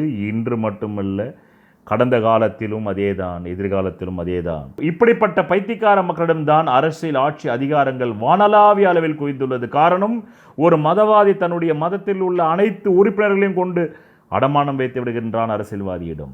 பிறகு அந்த அரசியல்வாதியிடமிருந்து அவனுடைய மதத்திற்கு தேவையான அனைத்து விதமான கரண்ட் கனெக்ஷன்லேருந்து அவங்க ஆசிரமத்துக்கு வரக்கூடிய ட்ரஸ்டினுடைய அந்த ஏடிஜியிலிருந்து எல்லாம் பெற்றுக் கொடுக்கிறார்கள். ஆக இது ஒரு மிகப்பெரிய அற்புதமான ரகசிய கூட்டு ஒப்பந்தம். இது அதனால்தான் இந்த பூமி இன்று அழிவின் விளிம்பில் தள்ளப்பட்டுள்ளது. அதற்கு முழு முதல் காரணம் உண்மையை உரைக்கவல்ல ஆற்றல் இல்லாத மதவாதிகளும் பிளஸ் அரசியல் ஆட்சி அதிகார வர்க்கமும் தான். அதனால்தான் எப்போதெல்லாம் ஒரு உண்மையான ஞானி, ஒரு இயேசுவை போல, சாக்ரட்டிஸை போல, ஓஷோவை போல, அல் இலாஜ் மன்சூரரை போல இந்த பூமிக்குள் வந்து இந்த மக்களுக்கு உண்மையை போதிக்க நேர்ந்தால் அவர்களை மதவாதிகளின் தூண்டுதலின் பேரில் அரசாங்கங்கள் கொன்று விடுகிறதாம். அல் இலாஜ் மன்சூர் என்பவர் ஒரு சுஃபி மிஸ்டிக். அதாவது முகமதிய மதியிலே ஒருவர் விழிப்புணர்வு பெற்றால் அவருக்கு பெயர் சுஃபி. 500ஆம் ஆண்டு தோன்றியவர், 500ஆம் வருடத்திற்கு பின் தோன்றியவர் அவர். நீங்கள் இந்து மதத்திலே கடவுள் இல்லை என்று சொல்லலாம், உங்களை யாரும் கழுவேற்றி விட மாட்டார்கள், தூக்கிலிட்டு விட மாட்டார்கள். ஆனால் முகமதிய மதத்திற்குள் இருந்து கொண்டு நீங்கள் கடவுள் இல்லை என்று சொன்னால் உங்களை கொன்று விடுவார்கள். அவர் சொன்னார், நானே கடவுள் என்றார். அனால் ஹக் என்றார். அனால் ஹக் என்றால் பாரசீக மொழியிலே நானே கடவுள், நானே கடவுள், நானே உண்மை என்று ஒவ்வொரு வீதியாக குக்குரலிட்டு கொண்டு வந்தார். பிறகு பாரசீக மன்னன் பிடித்தான் அவரை. அழைத்து வாருங்கள் அரண்மனைக்குள், நபிகள் தான் கடைசி இறை தூதர், அவர்தான் அனால் ஹக் என்று சொல்ல முடியும், நீ சொல்லக்கூடாது என்றார். பிறகு நான் உணர்கிறேனே, நான் என்ன செய்ய மட்டும், என்னுக்குள்ள அந்த டைடல் எனர்ஜி துள்ளி குதிக்கிறதே, ஒவ்வொரு செல்லும் த்ரில்லாகிறதே, பிறகு அது உண்மை அல்லவா என்று கேட்டார். அதெல்லாம் எனக்கு தெரியாது, இன்று இரவுக்குள் நீ உன் வாதத்தை வாபஸ் வாங்கு. அனால் ஹக் என்ற நீயே உண்மை என்பது பொய், நபிகளே உண்மை, நீ பொய் என்பதை ஒற்றுக்கொள், இல்லை என்றால் உனக்கு நீ இதுவரையில் பார்க்காத கொடூர தண்டனை. அவருடைய கொடூர தண்டனை என்ன தெரியுமா? முதலில் அவருடைய பாத விரல்கள் வெட்டப்பட்டது. பிறகு அந்த பாத விரல் வெட்டி கீழே விழுந்தவுடன் அந்த பாத விரல்கள் சிரித்தது. அதாவது அந்த மன்னனை பார்த்து ஏளனித்தது. என்னை வெட்டுகிறேன் என்று இந்த விரலை வெட்டி விட்டாயே மடையா என்றது. பிறகு அவருடைய முட்டிக்கால் வெட்டப்பட்டது. பிறகு அவர் தொடை வெட்டப்பட்டது. பிறகு அவருடைய கண்கள் பிடுங்கப்பட்டது. அந்த கண்களும் கீழே தரையில் விழுந்து சிரித்தது. அவருக்கு எங்குமே கடைசியில் கூட அவர் வாபஸ் வாங்கவில்லை. மன்னன் கடைசியாக நான் கேட்கிறேன், தொடையை வெட்டப் போகின்றேன், இப்போது கூட உன்னை என்னால் காப்பாற்ற முடியும், ஒற்றுக்கொள், நீ அனால் ஹக் அல்ல என்று ஒற்றுக்கொள் என்றார். சொன்னார் அல் இலாஜ் மன்சூர், பைத்தியக்காரா, இப்பொழுதும் நீ என்னை வெட்டவில்லை, பிறகு நான் யாரை வெட்டி கொண்டிருக்கிறேன்? பாயசித் என்ற ஒரு சுஃபி மிஸ்டிக்கிடம் ஒரு சீடன் கேட்கின்றான், அல் இலாஜ் மன்சூரையும் இயேசுவையும் சிலுவில் அடித்தால் வலி எவ்வளவு இருந்திருக்கும், அவர்கள் ஏன் அந்த வலியை பொறுத்து கொண்டு அந்த அரசாங்கம் கொடுத்த அந்த காம்ப்ரமைஸ் ஏன் ஆகவில்லை என்று கேட்கும்போது அவர் சொன்னார், தேங்காயை உடைத்தால் உள்ளே ஓடு இருக்கும், அந்த ஓட்டிலிருந்து தேங்காயை பிரிப்பது கடினம். ஆனால் கொப்பரை தேங்காய் தானாகவே ஓட்டை விட்டு பிரிந்துவிடும். அதனால் இவர்கள் தாங்கள் உடல் அல்ல என்பதை உணர்ந்து கொண்டவர்கள். அதனால்தான் காம்ப்ரமைஸுக்கு அல் இலாஜ் மன்சூரும் செல்லவில்லை, இயேசுவும் செல்லவில்லை. எப்படி இருந்தாலும் இந்த உடல் இறக்கத்தானே போகிறது, இந்த மக்கள் எப்படி இருந்தாலும் சாகத்தானே போகிறார்கள். கோவிட்-19 சாகவில்லை என்றால் கூட இயற்கை மரணம் 100 வயதில் வரத்தானே போகிறது. அதற்கு கோவிட்-19 செத்தால் என்ன, 100 வயதில் செத்தால் என்ன, மிஞ்சி போனால் 60 வயசுக்குள்ளே இவங்க என்ன பண்ணிட போகிறாங்க? மீண்டும் இந்த பூமியை சுத்த வைக்கிறதுக்கு ஏதாவது உதவி பண்ண போகிறாங்களா? இந்த சுற்றுலா பூமியை வேணால் நிப்பாட்டுறதுக்கான உதவி வேணால் செய்வாங்களே தவிர இந்த பூமி மீண்டும் இயற்கையாகவே இயற்கையான வடிவத்திலே சுற்றுவதற்கு எந்த உதவியும் செய்ய போவதில்லை. மீண்டும் இவர்கள் பேப்பரை சேர்ப்பார்கள், மீண்டும் 100 கோடி 200 கோடி சேர்ப்பாங்க. அந்த பேப்பர் எப்படி சேர்ப்பீங்க? சுற்றுலா பூமியை அழித்து தான் சேர்ப்பீங்க நீங்கள். அதனால தான் அவங்க என்றைக்கு தான் நான் சாக போகிறோம், அதனால் இன்றைக்கி சாகிறோன்னாரு அல் இலாஜ் மன்சூர். இப்படி இந்த பூமிக்குள் இந்த மக்களுக்கு உண்மையை போதிக்க நேர்ந்தால் அவர்களையும் மதவாதிகளின் தூண்டுதலின் பேரில் அரசாங்கங்கள் கொன்று விடுகிறது. காரணம், அவர்கள் உண்மை உரைத்து விடுகிறார்கள். பிறகு மதவாதிகள் மீது இருந்த நம்பிக்கையும் அவர்களுடைய பொய்மையும் மக்களுக்கு தெரிந்துவிட்டால் பிறகு அங்கே ஓட் பேங்க் இருக்காது. பிறகு அந்த ஓட் பேங்கை கொண்டு போய் அரசியல்வாதிகளும் தந்து காசாக்க முடியாது, என்கேஷ் ஆக்க முடியாது. காரணம், மக்கள் உண்மையை தெரிந்து கொண்டால் அரசியல்வாதி ஏன் தன்னை ஆள வேண்டும், மதவாதி ஏன் தன்னை ஆள வேண்டும் என்று கேள்வி கேட்டு விடுவார்கள். ஏனென்றால் இந்த பூமி தானாகவே சொல்கிறது, எந்த மதவாதியின் கட்டளைக்கும் காத்திருக்கவில்லை, எந்த அரசியல்வாதியின் கட்டளைக்கும் காத்திருக்கவில்லை. அதனாலேயே இங்கு வாழ்வு சாத்தியமாகிறது. எந்த அரசியல்வாதியின் மதவாதியின் ஆணைக்கும் காத்திருக்காமல், அதனால்தான் இங்கு மனித வாழ்வு சாத்தியமாகிறது. எந்த அரசியல்வாதியின் மதவாதியின் ஆணையும் இல்லாமல் சூரியன் தானாகவே காலையில் உதிக்கிறது. அது உதிப்பதால் மாத்திரமே இங்கு வாழ்வு சாத்தியமாகிறது. புல் பூண்டு பூச்சி செடி கொடி வாழ்வளிக்கிறது. இந்த உலகிற்கு ஒளியையும் வாழ்வையும் தருகிறது. எந்த அரசியல்வாதிக்கும் மதவாதிக்கும் பயந்து சூரியன் உதித்து இந்த உலகை காப்பாற்ற முன்வரவில்லை என்பதை நினைவில் இருத்துங்கள். பின் ஏன் இந்த அரசியல்வாதிகளுக்கும் மதவாதிகளுக்கும் மக்கள் பயந்து கட்டுப்பட்டு வாழ பழகிக்கொள்ள வேண்டும் என்ற எளிய உண்மையை ஒரு ஞானி மக்களுக்கு போதித்து விடுவார்கள். என்ற பயத்தின் காரணமாகவே எப்போதெல்லாம் ஒரு உண்மையான விழிப்புணர்வு பெற்ற ஒரு மறைபொருள் ஞானி இந்த பூமிக்குள் வந்து உண்மையின் பொருளை மக்களுக்கு போதிக்க முன் வருகிறார்களோ அப்போதெல்லாம் அரசியல் ஆட்சி அதிகாரத்தில் உள்ளவர்களும் போலியான மதவாதிகளும் கூட்டு சேர்ந்து கொண்டு அந்த உண்மையை போதிக்கும் ஞானியை கொன்று விடுகிறார்கள். இது ஏதோ இயேசுவுக்குத்தான் நடந்தது என்று இல்லை. இந்த நூற்றாண்டில் 1931 பிறந்த பகவான் ஓஷோவுக்கும் இது நடந்தது. ஆம், அவர் கேள்வி கேட்டார்.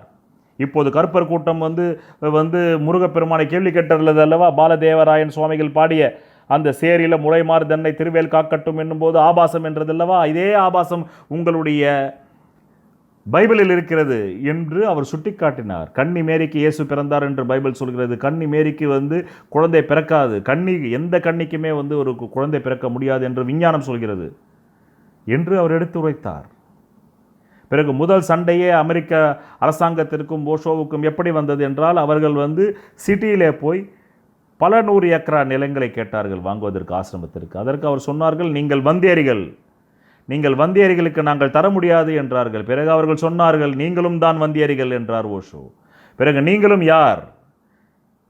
ரெட் இண்டியன்ஸ் தான் இந்த அமெரிக்காவின் உண்மையான குடிமகன்கள். நீங்கள் பல ஆப்பிரிக்க நாடுகளிலிருந்தும் பல ஐரோப்பிய கண்டங்களிலிருந்தும் குடியேறிகள் வந்தியரிகள். நான் வந்தியரி என்றால் நீங்களும் வந்தியரி என்றார். இங்கு சண்டை ஆரம்பித்தது. பிறகு பைபிளில் உள்ள ஒவ்வொரு விஞ்ஞானத்திற்கு புறம்பான விஷயத்தையும் சுட்டிக்காட்டு. அதில் ஒன்றுதான் கன்னி மேரிக்கு குழந்தை பிறக்க முடியாது. எந்த கன்னிக்குமே குழந்தை பிறக்க முடியாது. அதனால் இயேசுவின் தாயும் கன்னியாக இருக்க முடியாது. இருந்தால் இயேசு பிறந்திருக்க மாட்டார் என்றார். பிறகு எந்த மதத்தின் தலைவர்களும் எந்த மதத்தின் சீடர்களுமே தங்கள் மதத்தினுடைய தலைவரை கொன்ற சிலுவையை சுமப்பார்களா? அந்த சிலுவை என்பது உங்கள் மத தலைவரை கொன்றது. That's why I will call that is not Christianity, that is a crosstianity என்றார் பகவான் ஓஷோ. இவை எல்லாமே போப்புகளை தங்களுடைய அந்த மத வியாபாரம் கலைந்துவிடும். ஏனென்றால் கிறிஸ்டியானிட்டி கிராஸ்டியானிட்டி என்று இவர் சொல்லும்போது எங்கே மக்கள் விழிப்படைந்து இந்த உண்மையை தெரிந்து கொண்டால் பிறகு கிறிஸ்டியானிட்டி தன் கிரிப்பை இழந்து விடுமோ என்று பயந்ததனால்தான் ரொனால்ட் ரீகன் கவர்மெண்ட்டிலே அவர் கொல்லப்பட்டார். நான் அவருடைய வாழ்க்கையை இதே சேனலில் ஒரு குறும்படமாகவே என்னுடைய வாய்ஸ் ஓவரில் நான் பேசப்போகின்றேன். அது எந்த த்ரில்லர் படமும் அதற்கு முன்பு நிற்க முடியாது. அவர் அனுபவித்த அந்த நைட்மேர்ஸ் உலகில் வேறு யாரும் அனுபவித்திருக்க முடியாது. அப்படிப்பட்ட நைட்மேர்ஸ் கொண்டு போய் உங்களை தூக்கில் விடுவது என்பது ஒரு கண நேரத்தில் முடிந்துவிடும். ஆனால் நைட்மேர் என்பது அவர் அனுபவித்த நைட்மேர் என்பதை நீங்கள் கேட்டாலே உங்களுடைய சர்வ நாடியும் ஒரு கணம் நின்றுவிடும். எப்படி திருவிளையாடலிலே ஒரு வசனம் வருமே, ஓடும் பொருட்கள் நின்றது, நின்ற பொருட்கள் அசைந்தது என்று. அதை போல் உங்களுடைய சர்வ நாடியும் நின்றுவிடும். ஆக இது ஏதோ ஓஷோவுக்கு மட்டும்தான் நடந்தது என்ற அர்த்தம் அல்ல. சுமேரிய நாகரிக காலத்திலிருந்தே மதவாதிகளும் அரசியல்வாதிகளும் கைகோர்த்து கொண்டு இந்த மக்களை ஆட்டி படைத்து அடிமையாக்கி தங்களுடைய அனைத்து விதமான அபிலாஷைகளுக்கும் இந்த மக்களை அவர்கள் பகடைக்காயாக பயன்படுத்தி வந்துள்ளார்கள். அதனால்தான் நீங்கள் கேட்கின்றீர்கள், அருள்நாதர் எப்படி காம குரோத மோக லோப மத மாச்சரியத்தை அனுபவித்த பிறகு ஞானம் கிடைத்தது, கடவுள் தரிசனம் கிடைத்தது என்றால் இப்போது சொல்கின்றேன். ஜோதிடத்திலே 9 கிரகங்கள் உண்டு. இந்த 9 கிரகங்களுடைய காரகத்துவத்தை யார் அனுபவித்தார்களோ அவர்கள் மாத்திரமே கடவுள் தரிசனத்தை பெற முடியும். காரணம், கடவுள் தந்த அனைத்தும் இயற்கை தந்தது. கடவுள் என்ற ஒரு உருவம் உள்ள ஆளை நீங்கள் நினைத்தால் நீங்கள் மடையர்களாகி விடுவீர்கள். இந்த இயற்கை அளித்ததை யார் ஒருவன் முழுவதுமாக அனுபவித்து கற்று தேர்ந்து தெளியவில்லை என்றால் இந்த உலகம் எனும் பள்ளியில் நீங்கள் பாஸ் ஆக முடியாது, ஜீரோவாகி ஃபெயில் ஆகிவிடுவீர்கள். அதனால் அருணகிரிநாதர் இந்த 9 நவகிரகங்களையும் முழுமையாக அனுபவித்தார். அதில்தான் காம குரோத லோப மோக மத மாச்சரியம் வருகிறது என்பதை நினைவில் நிறுத்துங்கள். அதனால்தான் அவரால் விழிப்புணர்வு அடைய முடிந்தது. இதை அனுபவிக்காத மீதி உள்ள 780 கோடி மக்களும் எந்த ஜென்மத்திலுமே ஞானத்தையும் அடைய முடியாது, கடவுள் தரிசனத்தை அடைய முடியாது. அவர்கள் கடவுள் தரிசனம் அடைந்தேன் என்று சொல்வது ஒரு மன திருப்பு நிலையை தான் காட்டுகிறதே தவிர உண்மையில் அவர்கள் அதை அடையவில்லை என்று தான் பொருள். நீங்கள் எந்த ஒரு விஷயத்தையுமே ஹைட் பண்ண முடியாது, கடந்து தான் செல்ல முடியும். ஆர்காட் ரோட்டிலிருந்து நீங்கள் நேரடியாக திருவள்ளூர் அந்த வள்ளூர் கோட்டத்திற்கு வர வேண்டும் என்றால் நடுவிலே வடபழனி முருகன் கோயிலை கடந்து தான் நீங்கள் வர வேண்டும். நான் ஒரு ட்ரூ கிறிஸ்டியன், நான் போகும் பாதையிலே வடபழனி முருகன் கோயில் இருப்பதாவது நீங்கள் ஆகாய மார்க்கத்தில் போனால் கூட வடபழனி முருகன் கோயிலை தாண்டித்தான் போக வேண்டும். நான் தாண்டாமலே போக வேண்டும் என்றால் நீங்கள் பைத்தியக்காரன், மூளை திருகி போய்விட்டது என்று அர்த்தம். ஆக நீங்கள் இருக்க வேண்டிய இடம் பைத்தியக்காரா விடுதியே தவிர மனிதர்கள் வாழும் கலாச்சாரம் உள்ள சொசைட்டி அல்ல என்பதை நிலைநிறுத்திக் கொள்ளுங்கள். ஆக அருணகிரிநாதர் மட்டுமல்ல, இதற்கு முன்பு புத்தரிலிருந்து மகாவீரிலிருந்து ஏன் ஜெயின மதத்துடைய 24 தீர்த்தங்களையும் ஒரு மன்னனின் மகன். ஒரு மன்னன் என்றாலே பல பட்டத்திராணிகள் இருக்கும். அவருடைய உடலியல் தேவை பூர்த்தியான பிறகே அவருடைய உளவியல் தேவை ஆரம்பமானது என்பதை நினைவில் நிறுத்துங்கள். உங்களால் கோபப்படாமல் அன்பு காட்ட முடியாது. நீங்கள் உங்கள் பிள்ளைகளிடம் கோபப்படவில்லை என்றால் அவர்களிடத்திலே நீங்கள் அன்பையும் காட்ட முடியாது. உங்களுடைய மனையாளிடமோ காதலிடமோ ஊடல் செய்யவில்லை என்றால் உங்களால் கூடலும் செய்ய முடியாது. காரணம், வாழ்க்கை எதிரெதிர் துருவங்களின் நாட்டிய நடனம். அதனாலேயே ஜோதிடத்தில் ஒரே கிரகம் நல்ல கிரகமாகவும் வருகிறது, ஆதிபத்தியம் கெட்ட ஆதிபத்தியத்தையும் பெறுகிறது. அப்படி இருந்தால்தான் உங்களுக்கு வாழ்க்கையின் சுழல்வட்டம் சொல்ல முடியும். பிறகு லோபம் என்பது சுயநலம். ஆம், சுயநலத்தால் மாத்திரமே இன்றைக்கு இந்த உலகம் அழியும் தருவாயில் வந்துள்ளது. கோவிட்-19 வந்துள்ளது. இன்னும் மனிதர்களுக்குள் சுயநலம் போகவில்லை. இப்போது பாஸிலே கூட ஊழல் செய்திருக்கிறார்கள் என்று இன்றைய தொலைக்காட்சி செய்தியை நான் பார்த்தேன். அடுத்தது மதம் என்பது கர்வம், ஆணவம். நான் சொல்வதுதான் சட்டம், என் மதம்தான் உயர்ந்தது, அதற்காக நான் இந்த உலகையே தீக்கிரையாக்குவேன் என்பதுதான் மதம். மாச்சரியம் என்பது பொறாமையின் விளைவாகவே உங்களுக்கு பொசசிவ்னஸ் வந்தது. ஆண் பெண்ணுக்குள் பொசசிவ்னஸ் வந்தது. அந்த பொசசிவ்னஸே திருமணம் என்கின்ற அடிமை சங்கிலியை உருவாக்கியது. ஆதிகாலத்து ஆணும் பெண்ணும் எந்த பெண்ணும் எந்த ஆணுடன் ஒன்று கூடி கழிக்கலாம் என்பதுதான் தாய் வழி சமூகம். அதைத்தான் ராகுல் சாங்கிருத்தியான் குறிப்பிடுகிறார். பிறகு பொறாமை வந்தது ஒரு ஆணுக்கு. இவளை நான் மட்டுமே அனுபவிக்க வேண்டும், அவளை நான் மட்டுமே உடைமையாக்கி கொள்ள வேண்டும். எப்படி நீங்கள் உடைமையாக்குவீர்கள்? பொருட்களை உடைமையாக்கலாம். உணர்வுள்ள ஒரு பெண்ணை எப்படி நீங்கள் உரிமை கொண்டாட முடியுமோ? அந்த பொறாமை ஆணுக்கு பெண் மீது வந்ததால் தான் திருமண பந்தம் வந்தது. அதனால் அவன் ஒரு சட்டம் ஏற்றிக்கொண்டான், சமூக நாகரிகம் ஏற்றிக்கொண்டான். இனியே இவளை நான் தான் தொடுவேன் சாகும் வரையில். அவளை என்னால் மனத்தளவிலும் உடலளவிலும் திருப்தி செய்ய முடிகிறதோ இல்லையோ, அவள் அப்படியே இருந்து சாக வேண்டும். இதைத்தான் நீங்கள் ஆப்போசிட் ஆங்கிளுக்கும் போடுங்கள். அந்த பெண் இந்த ஆணுடைய காமத்தை திருப்தி செய்கிறாளோ இல்லையோ, இவனுக்கு தண்டனை, அவளோடு வாழ்ந்தே தீர வேண்டும். அதனால் வாழ்க்கை துன்பமானது. இந்த 5 விஷயங்களால் தான் துன்பமானது. ஆனால் இந்த 5 விஷயங்களுமே முழுமையாக அனுபவித்தவர்கள், எந்த சட்டத்திட்டமும் இல்லாமல் அனுபவித்தவர்களாலேயே ஞானியாக முடிந்திருக்கிறது. அதற்கு உதாரணம்தான் அருணகிரிநாதர். அவர் இந்த காமம், குரோதம், லோபம், மதம், ஆச்சரியத்தை கடைபிடிக்கவே இல்லை. அவர் காமத்தில் எப்பொருளை பார்த்தாலும் ஹிப்னடைஸ் ஆனார். பிறகு குரோதத்திலும் அவர் கோபத்தின் உச்சிக்கே சென்றார். தன்னுடைய தொழுநோய் இருக்கும்போது கூட அவர் தன்னுடைய மனைவியிடம் காமம் வைத்து கொள்ள வேண்டும் என்னும் அளவிற்கு அவரிடத்திலே குரோதம் இருந்தது, கோபம் இருந்தது. பிறகு அந்த மனைவி உதாசீனம் செய்கிறார். அப்பொழுதும் அவருக்கு லோபம் இருந்தது. மீண்டும் அந்த காமத்தை எப்படியாவது சுயநலப்படுத்தி கொள்ள வேண்டும் என்று. பிறகு அவர் செய்வதே அவர் சரி என்று அவர் கர்வத்தோடு இருந்தார். அதுதான் மதம். பிறகு ஏன் தன் மனைவி தன்னுடன் வரவில்லை என்ற பொறாமை வந்தது. பிறகு இந்த 5ஐயும் தாண்டிய 6வதா தன் தங்கையை, தன்னுடைய மூத்த சகோதரியே, நீ காமம்தான் உனக்கு இந்த தொழுநோயிலும் வேண்டுமென்றால் உன்னை ஊர் வெறுத்து விட்டது, உலகம் வெறுத்து விட்டது, கிராமம் வெறுத்து விட்டது, மனைவி வெறுத்து விட்டால் நான் வெறுக்கவில்லை. காரணம், உன் மீது அன்போடு இருக்கிறேன். என்னை நானும் ஒரு பெண் தான். நீ என்னை சகோதரி என்று பார்க்காமல் என்னை பயன்படுத்து காமத்திற்கு என்னும்போது சடன் தண்டர் ஆஃப் ஃப்ளாஷ் வருகிறது. பிறகு அவருக்கு ஒரு கணத்தில் அவருடைய பல ஜென்ம ஞாபகம், பல ஜென்ம திறமை, பல ஜென்ம டேலண்ட் எல்லாமே ஞாபகத்தில் வந்து விடுகிறது. பிறகு என்னுடைய பெண் பக்தை கேட்டிருக்கிறார் தயா. 3வது கேள்வி. ஆனால் இந்து மதம் காம, குரோத, லோப, மதம், ஆச்சரியம் இல்லாத ஒரு முழு ஒழுக்க நெறி உள்ளவனே இறைவனை அடைய முடியும் என்று கூறுகிறது. ஆனால் அருணகிரிநாதரோ இதற்கு நேர் எதிர்மாறாக வாழ்ந்தவர் தானே. ஞானமெய்தி இன்று வரை யாராலும் இயற்ற முடியாத முத்தை தெரு பத்தி திருநகை என்ற பாடலை இயற்ற முடிந்தது. இவரின் பாடல் சிக்கலான சந்த நயத்திற்குள் உருவாக்கப்பட்டுள்ளதாக கூறுகிறார்கள் இசை விற்பனர்கள். இதுவரை வேறு யாரும் அப்படி செய்ய முடியவில்லை. அருணகிரிநாதரை போல் அந்த முத்தை தெரு பத்தி திருநகை என்ற பாடலை இயற்ற முடியவில்லை. ஆக இவருக்கு எப்படி அந்த டேலண்ட் வந்தது? இவருக்கு எப்படி இறை தரிசனம் கிடைத்தது? இவர்தான் முழுக்க முழுக்க காமத்திலே விழுந்தவராயிற்றே, குரோதத்தில் விழுந்தவராயிற்றே, லோபத்தில் விழுந்தவராயிற்றே, மதமாச்சரியத்தில் விழுந்தவராயிற்றே, ஆக அசைவ உணவு பிரியராயிற்றே, பொறாமை உடையவராயிற்றே. இத்தனை தீய குணங்கள் இருந்தால் கடவுளை நெருங்கவே முடியாது என்று இந்து மதம் மட்டுமல்ல, உலகத்தில் எல்லா மதங்களும் கூறுகின்றது. அதில் குறிப்பாக கிறிஸ்துவ மதம் மிக கடுமையாகவே கூறுகிறது, நீ சாய்த்தானுடைய பாதையில் செல்வாய் என்றே கூறுகிறது. கிறிஸ்துவ கடவுளால் ஆதாமும் ஏவாளும் அறிவுக்கனியை சாப்பிட்டதே பொறுத்து கொள்ள முடியவில்லை. அவர்களை உடனடியாக ஏத்தேன்ஸ் தோட்டத்தை விட்டு அவரை துரத்துகிறது. ஆனால் இங்கே இவர் ஞானம் எய்தியிருப்பதாக வரலாறு கூறுகிறது.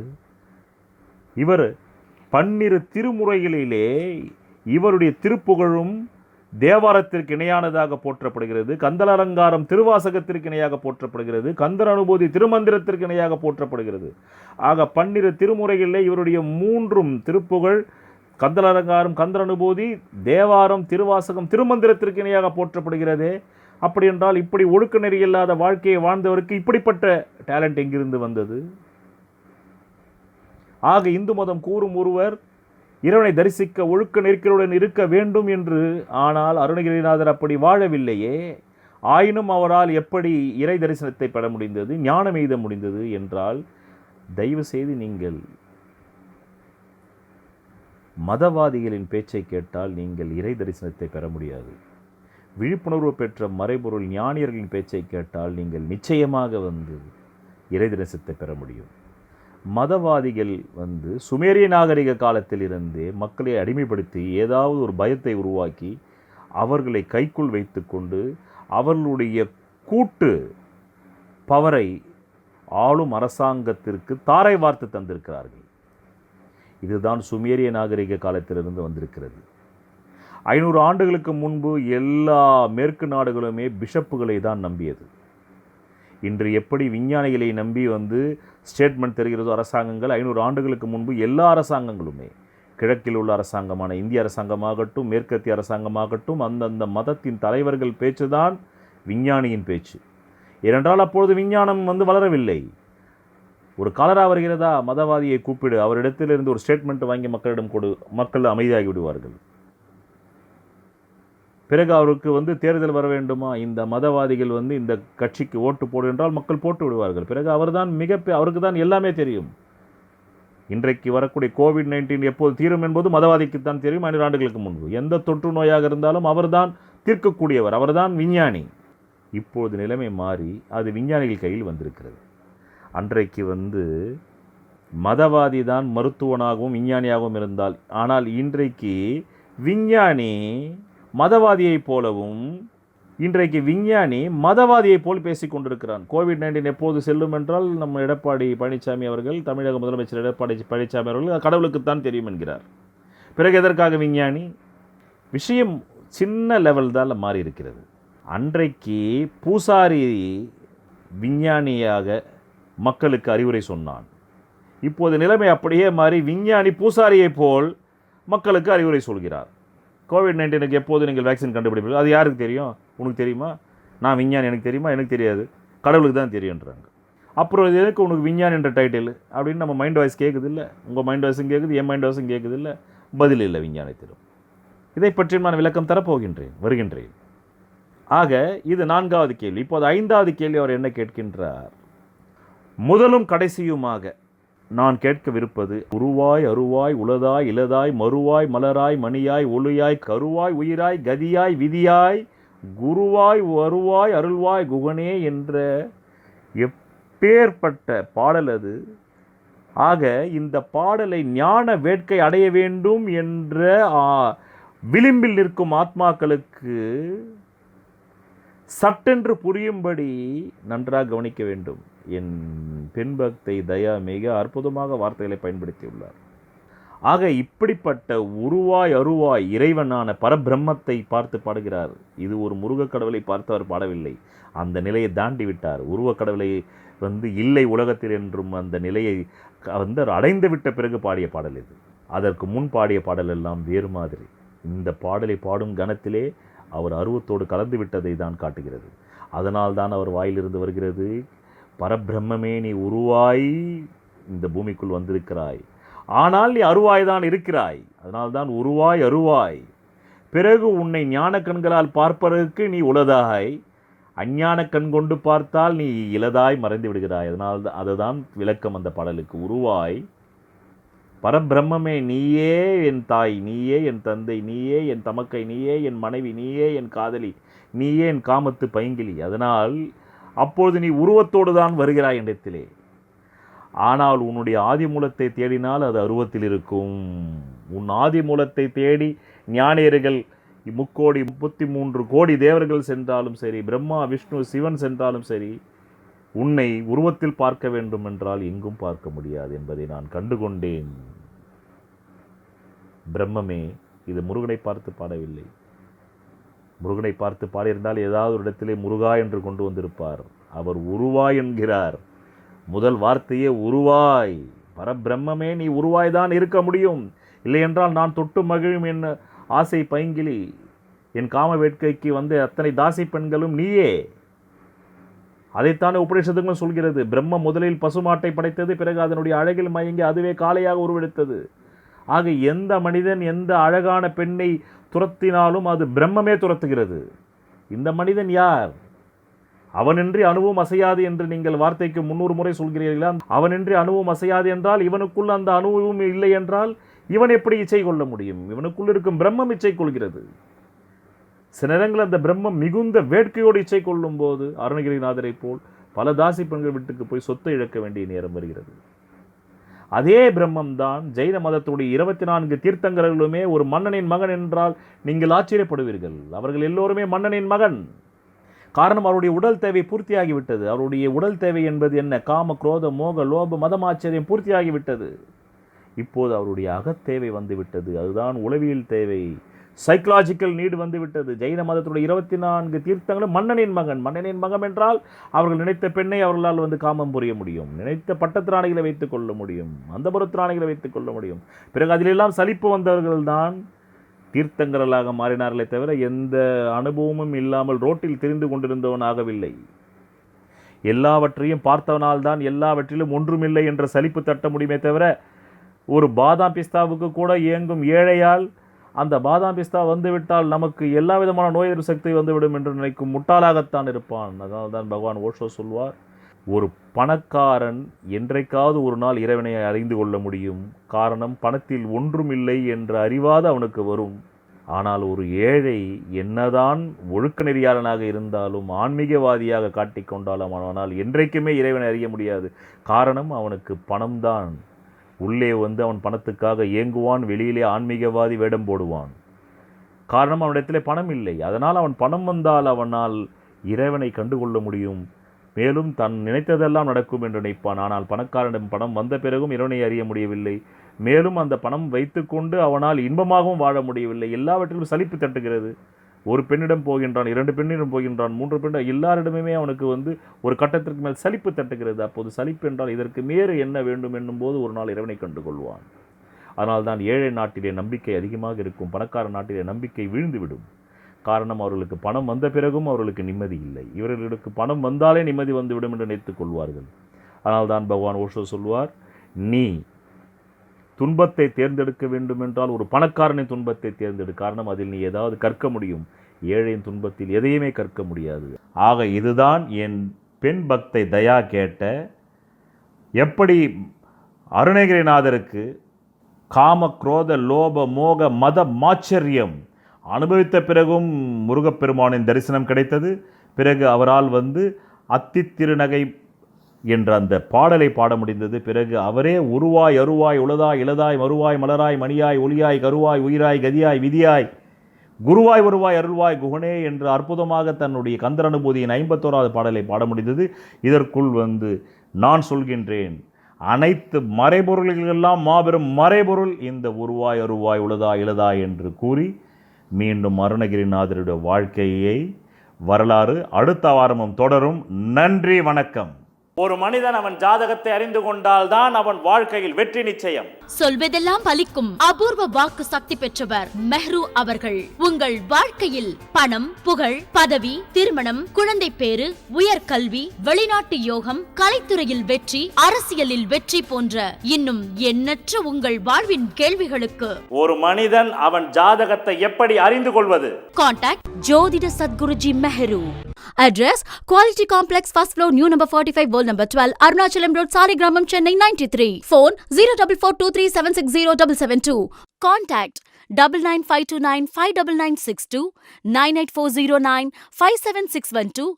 Website www.srimeheru.org.